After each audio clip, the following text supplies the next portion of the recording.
Today's episode is brought to you by NordPass. Head on over to nordpass.com/rogue. Use promo code ROGUE at checkout. You'll get 50% off a 2-year subscription plus 1 month free. Spell it right, though. ROGUE. Every cartoon and comic book archer has like this amazing litany of incredible specialized arrows. And some of them make sense, like an arrow to put you to sleep or an arrow that explodes. Then you kind of like, what, boxing? Did they ever use the boxing glove arrow? Boxing glove arrows totally been used. Expanding foam, screaming ones. One time Green Arrow had one that just screeched the Macarena on impact and drove people I insane. believe this is all your headcanon again. Headcanon. It all comes back to the Macarena. So when we did the flaming torches, what was the biggest surprise for you? That they took longer to light than I would think. Yeah. Theoretically, I guess you would have a campfire that you'd be able to stick it in and it would be able to light up pretty quick. Yeah. I couldn't believe how long the fuel burned before the wick really started to go. Yeah, but think about this though. If you're an archer and you're trying to light your arrow, you're gonna want that to happen quickly, right? Oh, yeah. You can't just sit there and hold it and wait and wait and wait. You gotta be ready to go. Yeah. So I guess that lends some credence to when you see in the movies, they've got like an assembly line of people getting the archers and getting their arrows ready and the flaming arrows and all that, but not real aerodynamic, is it? I'm gonna guess that there weren't many times that using a flaming arrow would be very effective. Maybe if you were sieging a place that was made of wood, you know, like a fort or something like that. Yeah. But in general, you're gonna want arrows to be pointy so that they can pierce armor and leather. Yeah, I don't think they'd be very effective against infantry, for instance, but lighting thatched hut roofs or ships, for instance. And of course, in the case of anything with gunpowder in it, you would want to fire a projectile that would explode upon landing. Yeah, so it's good for destruction, but probably not very good for just regular everyday archery warfare. Yeah, so we're gonna make these the same way that we made the previous torches. You wanna talk us through all that? Yeah, we're just gonna take, I would think smaller strips, right? Because we don't wanna weigh it down too much. We've already got some small strips here that I imagine would be long enough. Yeah. So again, we're just gonna make the wicks. I would actually prefer that these be wood because there'll be more texture. You do run the risk, you have to tie the wicks really, really tight, otherwise they'll slide right off the front. Oh yeah, I didn't even think about that. And then the other thing we figured out is, of course, the longer it burns, the more the wick begins to eat itself. So you want to start tying it off from the beginning. So here, I'm just going to hold this between my legs and I'm just going to tie it really tight here. Yeah. And then I'm just going to keep on wrapping it around, tying it off in successive knots. I'm gonna go ahead and like puncture it, right? Okay. A couple of times. And still tying it is probably the best idea, but I'm gonna do kind of a belts and suspenders kind of thing. There's also kind of a trade-off, this is fire eating talk happening right now, where you want it loose enough that it can soak up like a sponge, that bacon grease, but not so loose that it can fall off. Because if you do it too tight, it has a really hard time grabbing onto any of that. We could almost get away with that just the way it is, because it doesn't have to stay lit for very long, right? Maybe what, 3-4 minutes tops? Oh yeah. Whereas the ones we made before, they really held on to that bacon grease. I mean, if you think about it, you're probably not going to be able to hold this arrow for very long. You'll run the risk of damaging your bow or hurting your hands or something like that. Yeah, that's on there tighter than I expected. That's not bad. And so I've put a good 6, 7, 8 knots. Oh, never mind. That was what I was afraid of. This is why on fire eating torches, we put that crook in there so that that can't happen. Oh, right, the crook. I wonder if I could save this. Probably not without stabbing my hand. Yep, nope, I'll have to start all over. I'm gonna give it a little bit of texture by putting kind of grooves in here, just sort of making notches in the fiberglass. Okay. You know, it's likely that there were probably very specific arrowheads that were used when you're using, you know, early incendiary weapons. Yeah, and like I mentioned, if this was made of wood, I think it would have held on a lot better. So I have difficulty hitting an arrow under the best of circumstances. Dude. Nice. I'm gonna imagine that this dramatically influences the aerodynamics of the arrow. Yeah, we'll test this one with bacon grease. I guess we have to get it going so well that we could blow on it and it won't want to go out.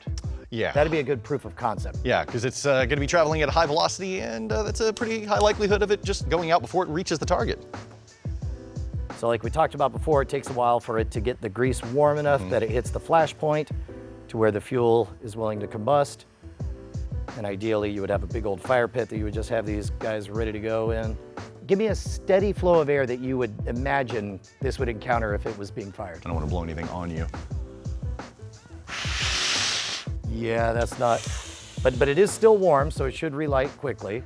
Man, we might have to use an alternate fuel. If it gets warm enough to burn that fuel effectively, it's probably warm enough to mess up that fiberglass. I just realized neither of us know anything about fiberglass, do we? Nope. It could be like super cancerous, like lots of fumes. They'll let us know. Yeah, in the comments, if there's one thing the comments are really good at, is letting us know why we should be afraid of everything we do. So if it goes, maybe it will still. I don't know, you think that would stay burning? I think it's pretty dicey. There's only one way to find out. Okay, now we get experimental. Grocknar's revenge! So I guess what, 3 arrows, 3 attempts, 1 lake of fire. The dead are rising from the sacrifice pit. How does that feel? I feel like an arsonist. It looks awesome. Oh, this is terrible. I'm kind of regretting letting you do this part. Oh my God. We're gonna stay back far away now. Okay. We only have a few seconds of daylight. We're gonna live or die on this. I'm gonna get us pig goo. Oh. You know, bacon grease sounds more appetizing, but pig goo's fine. All right, light me up. There you go. All right, now hold it on there, because don't forget, we gotta heat it up enough that it gets to the flash point. The hotter this is, the better the chance that that flame survives. Man, let's hope the arrow doesn't melt first. Yeah, that's a real thing that might happen.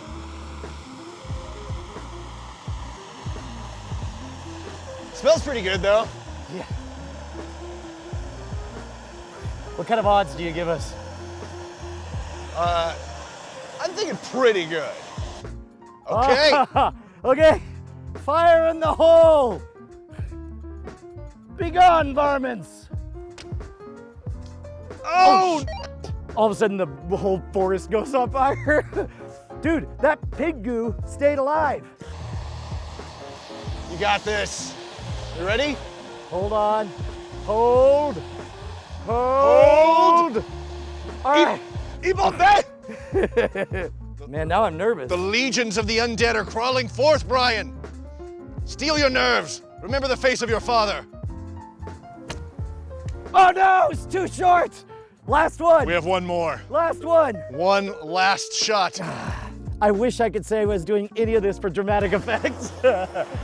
I'm genuinely terrified right now. Like, this is do or die. All right, you got it. The people of 7 Acre Swood are counting on you. All right, here we go, here we go.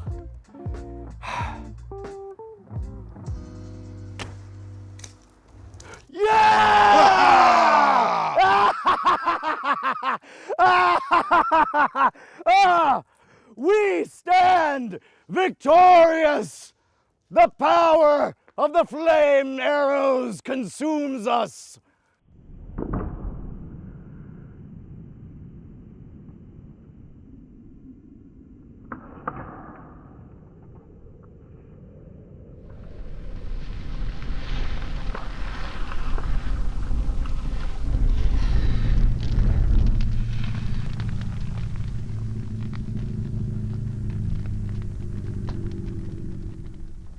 I am the god of hellfire! Yeah, you Always can't, wanted to say that. we couldn't do that at the old place. That would be like against our lease. That's amazing. Yes! I found one of my password books the other day. You had a password book? Well, it was a little receipt that I had written.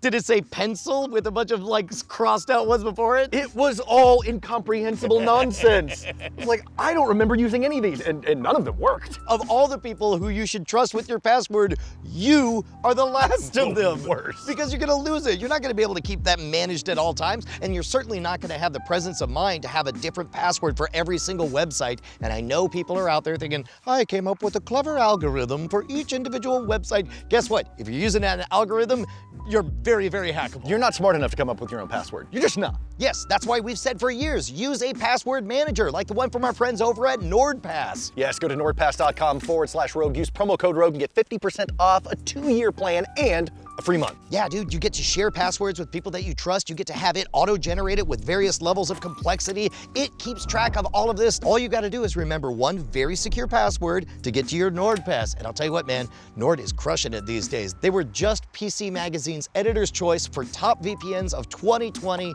They just announced their new bug bounty program where they actually pay money to anybody who can find any security flaws in their system. They take this stuff very seriously. I love how they're doubling down on security, and I really like the zero-knowledge architecture. They encrypt it before they even get it. They can't take a peek into your privacy any more than anybody else can. On top of that, it is a totally risk-free 30-day money-back guarantee. So go to nordpass.com/rogue. Use promo code ROGUE for 50% off a 2-year plan and a month for free. Yeah. Don't trust yourself. No, you're an idiot. I mean, I'm an idiot. Too accurate. Yeah. I mean, I'm an idiot. I don't want to project on you.